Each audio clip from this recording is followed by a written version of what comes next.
Shabbat Shalom Uvorach les amis, Shabbat Parashat Vayeshev. Vayeshev Yaakov Be'eretz Megureh Ha'aviv, Be'eretz Kenaan.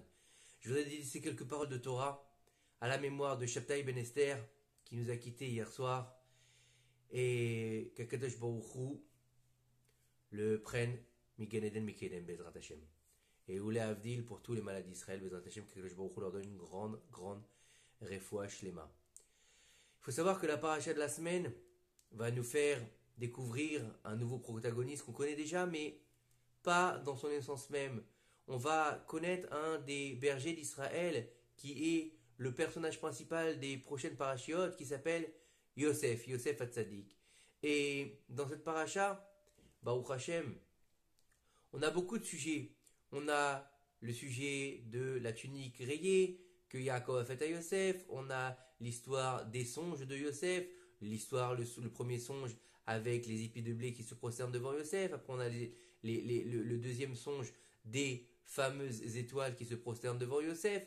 On a ensuite l'envoi de Yosef pour aller voir ses frères. On a ensuite les frères qui veulent tuer Yosef et qui décident de le vendre. On a l'arrivée de Yosef en Égypte. De l'autre côté, on a cette fameuse tunique qui est donnée à Yaakov en disant « Est-ce que tu reconnais la tunique de ton fils ?» et qui pense que son fils est mort et qui prend le deuil pendant 20 ans. Et on a aussi, entre cette histoire de la vente de Yosef, on a l'histoire de Yehuda qui prend une femme qui aura 3 enfants, Onan, Shelah, et qui se marie avec une femme qui s'appelle Tamar. Se marie avec Tamar, il décède, Onan se marie avec Tamar, il décède, et Yehuda ne donne pas Shelah. Puis toute l'histoire avec Yehuda qui va tondre les moutons après que sa femme soit morte et qui en fait se retrouve avec Tamar qu'il prend pour une prostituée, et de là descendra 2 enfants qui donneront naissance à Boaz, puis à Ishaï, puis à David Améler. Et on a aussi la fameuse histoire de finir la paracha avec la femme de Potiphar qui a des vues sur Yosef et qui va essayer d'avoir un rapport avec lui, et qui Yosef va garder sa Brit Mila et ne va pas se débaucher avec la femme de Potiphar, ce qui va lui donner le titre de Tzadik. Et donc c'est sur la fin, sur l'entrée de Yosef en prison et la rencontre avec le maître échanson et le maître panetier qui va se finir la paracha Be'ezrat Hashem. Donc une paracha très forte, très remplie de beaucoup de thèmes. Mais on ne peut pas tout voir en quelques minutes. Et il faut savoir que, en fait, Yosef, il a un statut particulier. Il faut savoir que, à partir de Yaakov, on passe des patriarches aux enfants. C'est-à-dire qu'on a Abraham, Yitzhak et Yaakov qui sont les 3 patriarches. Et ensuite, on a le premier des fils de Yaakov qui s'appelle Réhouven. Réhouven, c'est quoi? C'est, regarde, il y a un fils. C'est-à-dire qu'on est passé du patriarcal au fils. Donc, et c'est de là que vient toute l'histoire du père, le fils et la fameuse Trinité. Il faut comprendre que Yaakov fait une cotonnette à son fils, il lui fait une tunique rayée. Et est-ce que vous croyez que Yaakov, franchement, il avait une préférence pour Yosef parce qu'il était plus gentil, parce qu'il était plus beau, parce que c'était son fils préféré? Vous croyez que les frères le détestaient Yosef parce qu'il avait une tunique? Vous croyez quoi? Vous croyez que c'est une histoire de tunique, une histoire de fringues, que les frères ils ont détesté Yosef parce qu'il faisait des rêves et parce qu'il avait des belles fringues? Il lui a pas acheté une belle bagnole non plus, Yaakov. C'est pas une histoire de bien, c'est beaucoup plus grand que ça. En fait, il faut savoir que depuis la nuit des temps, depuis la création du monde, on se rend compte qu'il y a un tri qui est effectué dans les différents antagonistes qui doivent révéler et dévoiler Israël. On va avoir depuis le début donc Caïn et Hevel, cette histoire avec ce premier meurtre. Ensuite on va avoir Shet qui va donner naissance à l'humanité, et puis ensuite avec Noach et ses 3 fils. Sur les 3 fils, il y en a un qui sortira du lot qui s'appellera Hachem, qui donnera naissance à Ever, et Ever ensuite à Terach, et Terach qui donnera naissance à Abraham. Abraham donnera naissance à 2 enfants, Ishmaël et Esav, Ishmaël et Yitzhak, celui qui sera choisi c'est Yitzhak. Yitzhak donnera naissance à Yaakov et Esav, et ce sera Yaakov qui sera choisi à la place d'Esav. Donc les frères, en fait, non, dans cette histoire, c'est quoi? C'est qu'ils pensaient qu'il y avait y avoir aussi un tri à ce niveau-là. Qui est-ce qui serait capable de suivre le chemin, qui est-ce qui devrait prendre en fait l'héritage de Yaakov. Mais ce qu'ils n'ont pas compris, c'est que les 12 devaient prendre l'héritage de Yaakov, les 12 qui font écho aux 12 formules du nom divin Yudke Vavke, les 12 façons de pouvoir écrire Yudke Vavke, les 12 niveaux de Yudke Vavke, donc du nom du tétragramme, et ainsi que faire écho aussi aux 12 mois de l'année et aux 12 signes du zodiaque. Donc, ils ont pensé que Yosef n'était pas en mesure de pouvoir faire partie en fait des tribus par rapport à ses rêves et par rapport à son état de ce qu'il était Yosef. Et c'est ça la question, c'est que Yosef en fait, il est le fils de Yaakov, mais en même temps il est le père de tribus. Pourquoi? Parce que dans la paracha Vayechi, on verra que Yaakov dira à Yosef, et tes deux enfants, Ephraim et Menaché, seront pour moi comme Réhouven et Lévi. Donc ça veut dire que c'est le seul fils de Yaakov dont les enfants deviennent des tribus. Donc en fait, Yosef, il devient le père de tribus, comme Yaakov. Donc en fait, il est au niveau de quoi? Il est au niveau du patriarche. Il faut savoir que Abraham, il a défini la prière de Shacharit, Yitzhak, il a défini la prière de Mincha, Yaakov a défini la prière de Arvit, et Yosef, il a défini la prière de Moussaf. Moussaf qu'on fait le Shabbat et les jours de fête. Et Moussaf, ça vient du mot Léosif, comme Yosef. Yosef li, à Kadosh Baruch Hu, quand elle a demandé Rachel, sa mère, elle lui dit que Dieu me rajoute un enfant. Donc c'est le rajout, c'est Yosef. Mais non, c'est pas un rajout stam. Il faut savoir que nos Chachamim nous disent que les trois patriarches, ils sont venus au monde pour faire la réparation de la faute originelle d'Adam Arishon. Donc lorsque Adam Arishon il a fauté en mangeant du fruit de l'arbre défendu, d'accord? Ce qui s'est passé, c'est que dans cette Avera, il a fait les trois fautes qui sont celles qu'on doit se laisser tuer plutôt que de les faire, ces trois fautes. Il a fait Avodazara, Shvichut Damim et Gilou Yarayot. Donc il a fait l'idolâtrie, il a fait le meurtre, puisque à partir de lui, il y aura la mort. Donc il a fait naître la mort sur l'humanité. Donc c'est comme un meurtre. Donc l'Avodazara, puisqu'il ne l'a pas fait lors d'Akadosh Baruch Hu, il a écouté la voix du serpent, c'est comme si il avait fait Avodazara. Et Shvichut Damim, parce qu'il a eu un rapport et en étant vu par le serpent, c'est tout un niveau, bien sûr, kabbalistique et pas avec un serpent qui mate Adam et Chava. On n'est pas dans des trucs un peu bizarres comme on a l'habitude de connaître aujourd'hui. Maintenant, il faut savoir que Abraham va venir et va réparer l'idolâtrie en se levant contre l'idolâtrie. Yitzhak va réparer le meurtre en donnant son coup à la Akedat Yitzhak. Et Yaakov réparera le problème donc de Gilou Yarayot, donc des relations qui sont de la débauche, en se mariant avec Rachel et Léa et en gardant sa semence jusqu'à 84 ans. Bref, mais il faut savoir que il y a encore une réparation qui devait être faite. Il y a une réparation. Lorsque Akadosh Baruch Hu a créé Adam et Chava, il ne les a pas créés avec un corps comme on connaît nous. Et après, on dit qu'il leur a donné des coutonnettes, des coutennotes or, des tuniques de peau. En fait, il leur a fait la peau. Et avant ça, le Zohar nous dit que Akadosh Baruch Hu, il avait fait les habits de Adam et Chava, c'était de Chashmal mais Gan Eden. C'était quoi? C'était l'électricité du Gan Eden. C'est-à-dire que c'était un niveau comme s'ils étaient recouverts d'une sorte de masse électrique qui protégeait leur corps, qui était plus spirituel que matériel avant la faute originelle.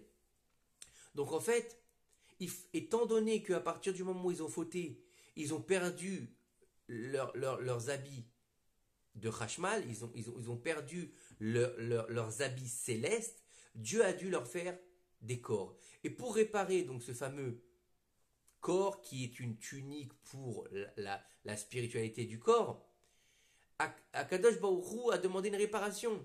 Et celui qui va venir faire la réparation, qui était capable de faire la réparation, c'est qui? C'est Yosef Hatzadik. Et comme Yaakov il le savait, c'est pour ça qu'il lui a fait une coutonnette, il lui a fait une tunique rayée. Et on lui disait que cette tunique rayée, c'était aussi en écho avec le tzitzit. Pourquoi le tzitzit? Parce que le tzitzit, il a 4 côtés, et ces 4 côtés font référence aux 4 pieds du char céleste, dont un des visages qui est sur le char céleste, c'est Yaakov Avinu. Et donc, quand quelqu'un met le tzitzit, il est protégé par la lumière du char céleste. Et en fait, il lui a fait cette tunique pour le protéger de son futur par rapport à son entrée en Égypte, puisqu'il va vivre en Égypte qu'on appelle Hervat Haaretz, la nudité de la terre. Il faut savoir que 10 niveaux de débauche ont été mis sur terre et que 9 étaient donnés à l'Égypte. Imaginez le balagan que c'était en Égypte. Donc il y avait une sacrée débauche en Égypte. Et pour le protéger, Yaakov lui a fait cette fameuse tunique. Et aussi pour lui faire le tikkun de la tunique d'Adam et Chava. Et lorsque les frères vont décider de vendre Yosef, puisque eux ne sont pas d'accord avec sa façon de faire la Torah, puisque en fait, Yosef il leur dit, vos épis de blé vont se prosterner devant moi, et vous allez vous prosterner devant, avec la lune et les étoiles vont se prosterner devant moi.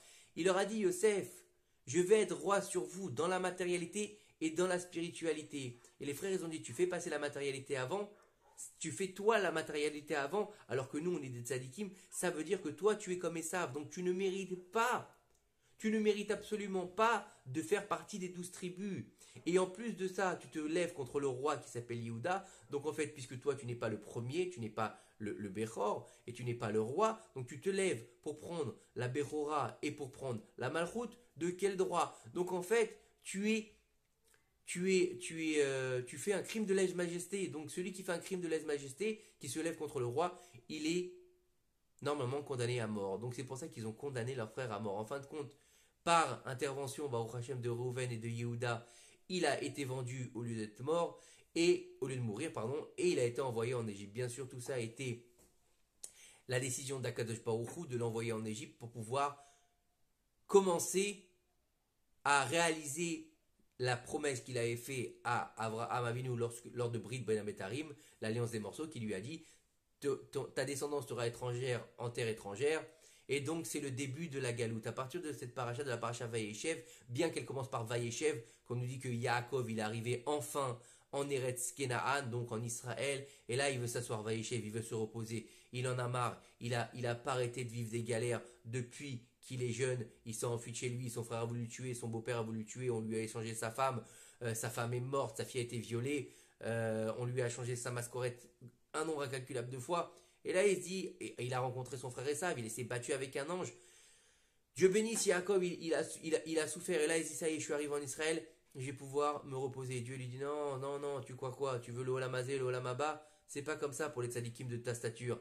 Non, non, tu ne te reposeras pas. Et encore une fois, il faut savoir que Yaakov Avinu, c'est le Gilgul de Adam Arishon. Et que pendant 130 ans, Adam Arishon, il s'est séparé de sa femme, il a fait Zera Levatala. Et la seule moyen de réparer les Zera Levatala, donc la semence en vain, à part la Teshuvah, bien sûr, c'est les souffrances. Donc étant donné que Adam Arishon il s'est séparé de sa femme pendant 130 ans, et pendant 130 ans il a eu des problèmes de Zera Levatala, donc pendant 130 ans, Yaakov, il devra avoir des épreuves. Et c'est pour ça que les 17 années de la vie de Yaakov, les 17 dernières années où il va vivre avec Yosef en Égypte, ce sera les meilleures années de sa vie. Et le chiffre 17 en Gematria, c'est Tov, c'est bon. C'est pour ça qu'il aura les meilleures années de sa vie en Égypte. Et il faut savoir que Yosef, donc, il va venir faire le tikkun. Et c'est pour ça que lorsque les frères, ils vont venir, après avoir vendu Yosef et pris sa tunique, ils l'ont déshabillé pour lui enlever sa tunique, bien sûr. Tout ça, c'est très spirituel, très spirituel. On a l'impression qu'ils l'ont déshabillé pour lui enlever sa tunique, pour... Et vous croyez quoi, que c'est des renégats ou c'était tous des sadikim? C'est pas ça, c'est pas comme ça. Tout ce qu'ils font les frères de Yosef, c'est les Shem Shamaim. Ils font un beddin, ils vont au niveau de la halacha. Ils font pas stam par la jalousie parce que il a une plus belle tunique ou parce que c'est un beau gosse, parce que Yosef il était très beau. Vous croyez quoi? Ah, on est jaloux de lui parce qu'il est beau, parce que papa il aime et pas parce qu'il lui a fait une tunique. Non, on n'en est pas là. On n'est pas dans des histoires d'aujourd'hui. Ah, il a une PlayStation et moi j'ai pas de PlayStation. Non, non, on n'en est pas là du tout. Ils ont une vision prophétique, les frères, c'est des prophètes, les frères de Yosef. Comme Yosef d'ailleurs, puisqu'on verra avec les rêves prophétiques, puisqu'on l'a déjà vu avec Yaakov qui commence à rêver au rêve de l'échelle, et qui continue avec Yosef, et le rêve de Pharaon, le rêve aussi du maître panutier, du maître échanson.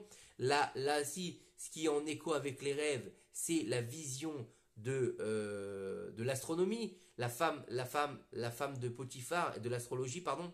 La femme de Potiphar était une femme qui regardait dans les étoiles. Et elle a vu qu'elle devait avoir une descendance commune avec Yosef. Et donc c'est pour ça qu'elle a voulu aller avec lui à chaque fois. Mais en fin de compte, elle n'a pas compris que ce sera Osnat, Bat Potiphera, donc sa fille adoptive, qui est en fait la fille de Dina, qui se mariera avec Yosef. Et il faut comprendre une chose, c'est que on voit dans cette paracha aussi qu'on parle de Yosef, on nous parle de Yosef, de sa vente, de son problème. Donc ils vont venir avec Yaakov et ils vont lui dire Akerna et Kotonet Bincha, est-ce que tu reconnais la tunique de ton fils, celle qui est ensanglantée? Et là, il a dit oh, c'est la tunique de mon fils. Il a été dévoré par une bête sauvage. Et en fait, par inspiration prophétique, il parlait de la femme de Potiphar qui était considérée comme une bête sauvage devant Yosef pour le faire tomber dans la débauche. Et en fait, qu'est-ce qu'il a fait au moment où on lui a montré la tunique de son fils Yaakov? Il est tombé par terre, il a déchiré son vêtement et il s'est recouvert de cendres. Il a dit Oi, le Zohar nous dit comme ça que Yosef, il n'a pas réussi à finir le tikkun de l'habit de Hashmal de Adam et Chava. Donc je suis obligé de finir le tikkun. Et c'est pour ça qu'il a déchiré son vêtement. Et ce sera jusqu'à la fin des temps le signe qu'on fera quand il y aura un deuil. Une fois qu'on a fait le hesped, on fait la kriya, c'est-à-dire qu'on déchire le vêtement des endeuillés pour qu'ils prennent le deuil de leur père ou de leur mère ou leur allénou de quelqu'un d'autre. Et en fait, c'est pour rappeler ce qu'a fait Yaakov Avinu, qui est le premier qui fait la kriya dans la Torah. Et il faut savoir que tout d'un coup, on arrête de parler de Yosef et on parle de Yehuda. Yehuda qui a pris une femme de Canaan, alors que tout le monde avait dit, Abraham, il avait dit à son serviteur ne prends pas une femme de Canaan. Yitzhak, il avait dit à son fils ne prends pas une femme de Canaan. Et Yehuda prend une femme de Canaan. Et en fait, pourquoi est-ce qu'il a pris une femme de Canaan alors que jusque-là on ne prenait pas de femme de Canaan? Parce qu'il était descendu dans un niveau, comme c'était lui qui avait dit à ses frères de le vendre et qu'ils l'avaient tous écouté et qu'ils avaient vu le tsar de leur père. Et ben, la souffrance de leur père pendant toutes ces années et que personne n'arrivait à lui redonner le moral, ils ont mis de côté Yehuda, ils l'ont mis responsable de la vente de Yosef, alors qu'ils étaient tous responsables. Mais il fallait bien un bouc émissaire. Et Yehuda, donc en fait, il a été un peu rabaissé par ses frères. Et donc il est parti prendre une Kénaanite. De cette union naîtra 3 enfants. Er, Onan, Shelah. Quand Er, il arrive en âge de se marier, Yehuda lui prend une fille qui s'appelle Tamar, qui est la fille de Shem, la petite fille de Shem. Et donc il la donne à son fils. Et Er, en fait, si on prend les lettres de Er à l'envers en hébreu, ça fait Ra. Il était mauvais. Qu'est-ce qu'il faisait? Tamar, elle était tellement belle, il avait peur que la grossesse la rende hideuse, qu'elle grossisse, qu'elle devienne bouffie, etc., etc. Il avait tellement peur de ça que, en fait, il n'allait jamais jusqu'au bout et il ne mettait pas sa femme enceinte, il laissait sa semence tomber à côté. Et Dieu a vu ça, il déteste cette Avéra, il a décidé que Er devait mourir. Et étant donné qu'il y a une loi qui dit que lorsqu'un mari, il y a une loi dans le judaïsme qui dit que lorsque une femme n'a pas d'enfant, une femme n'a pas eu d'enfant avec son mari, son frère doit épouser sa femme veuve pour pouvoir lui donner une descendance. Et donc en fait, si elle veut pas, il y a toute une inia de la khalitsa, etc. On peut pas rentrer là-dedans aujourd'hui. Mais alors donc Onan devait faire le hiboum avec Tamar pour pouvoir donner une descendance à son frère. Et en fait, Onan il disait mais non, moi je veux pas. Attends, c'est pas mes enfants, j'ai pas envie, je veux avoir mes propres enfants, j'ai pas envie d'être avec elle. Et en fait, au lieu il s'est marié avec elle, mais au lieu lui aussi de la mettre enceinte et d'être avec elle dans des relations pures, correctes comme il fallait, et ben qu'est-ce qu'il faisait? Il faisait de l'onanisme. Donc lui aussi perdait sa semence en vain. Donc Er et Onan perdaient leur semence en vain. Et donc forcément Dieu détestait et Onan est mort aussi. Quand Tamar elle a dit à Yehuda donne-moi Sheila, lui il a dit non, écoute, toi tu as l'air d'être une veuve noire, je vais pas te donner mon fils. J'ai pas envie que le troisième y meure, donc reste tranquille et quand il arrivera à la bar mitzvah, je te le donnerai. Et bien sûr, il lui a pas donné. Et un jour, Tamar en a eu marre, elle s'est déguisée en prostituée et elle s'est donnée à Yehuda, il a eu une union avec elle, de cette union naîtra des jumeaux. Et lorsqu'on lui a dit à Yehuda, il a dit amenez-la, on va la brûler. Et en fait, il faut savoir que pourquoi est-ce qu'on parle de Yehuda alors qu'on parle au milieu de Yosef? Parce que Yehuda et Yosef, ils sont indissociables. Bien sûr, c'est pas une histoire de prostitution, c'est pas une histoire dégueulasse de débauche où Tamar elle avait juste envie d'aller coucher avec son beau-père. Non, non, ça n'a rien à voir avec ça. C'est tout un inyan de savoir qu'est-ce qui va se passer dans le futur. Et en fait, Tamar, elle voulait faire partie de les matriarches d'Israël comme Zulekha, la femme de Potiphar, qui voulait avoir une part dans les matriarches d'Israël. Sauf que une l'a fait correctement, l'autre l'a pas fait correctement. C'est un sujet en soi à développer, on n'a pas le temps aujourd'hui, mais c'est un sujet à voir. Et il faut comprendre que pourquoi est-ce qu'on parle de Tamar alors qu'on est en train de parler de Yosef et qu'après on va revenir à Yosef? Parce que Yosef et Yehuda sont indissociables. Parce que de Yosef naîtra celui qu'on appellera le Mashiach ben Yosef, celui qui fera le dévoilement de la délivrance finale dans la matérialité, et il viendra de Yehuda le Mashiach ben David, donc le Mashiach qui fera la délivrance dans la spiritualité. Et si le Mashiach ben Yosef ne vient pas, le Mashiach ben David ne peut pas venir. Donc en fait, la Géoula, Shlema, celle qu'on attend, qu'on dit tous les jours, il est où le Mashiach, quand est-ce qu'il arrive Mashiach? Il a besoin de passer d'abord par le Mashiach ben Yosef, puis ensuite de passer par le Mashiach ben David. Et on nous dit que le Mashiach ben Yosef, c'est tout ce qui est au niveau de la matérialité. Comme on l'a vu que Yosef, il s'occupait de la matérialité avec le blé, avec l'Égypte, etc. Et ben, nos sages nous disent que c'est la reconstruction d'Eret Israël, de refaire le pays d'Eret Israël, ça fait partie du Mashiach ben Yosef. Et c'est ce qu'on a vu depuis 70 ans, le pays est revenu, il a commencé à renaître de ses cendres. Et Baruch Hashem, aujourd'hui, on a un pays complètement bâti. Et donc maintenant que le pays est en place, que les gens reviennent en Eretz Israël, qu'il y a une vie économique, politique, sociale et bien sûr de Torah en Eretz Israël, et bien maintenant peut se dévoiler le Mashiach ben David qui vient de la tribu de Yehuda. Et on le verra plus tard, la confrontation entre Yehuda et Yosef dans le palais de Pharaon, là-bas, c'est pour nous montrer à quel point les deux travaillent ensemble. Pourquoi? Pour faire venir le Mashiach. C'est pour ça que les deux, sur les 4 pieds du char céleste, on a plusieurs faces. Donc on a dit tout à l'heure un homme, on a aussi un aigle qui est le roi des volatiles, on a un bœuf qui est le roi des animaux domestiques, et on a un lion qui est le roi des animaux sauvages. Et en fait, si on regarde bien, donc on a dit tout à l'heure, la parsouf de Yaakov, elle représente l'homme, et le lion et le bœuf représentent les symboles de Yosef et de Yehuda. Yehuda c'est le lion et Yosef c'est le bœuf. Donc en fait ils sont là pour faire quoi? Pour faire relever le niveau sur terre pour pouvoir enfin dévoiler le divin sur terre. Shabbat, shalom ou voir que ces quelques paroles de Torah, elles élèvent encore plus la neshama de Shabtai ben Esther et qui puissent être entourés de la lumière divine en dessous du Kisakavod. Shabbat shalom mevorach.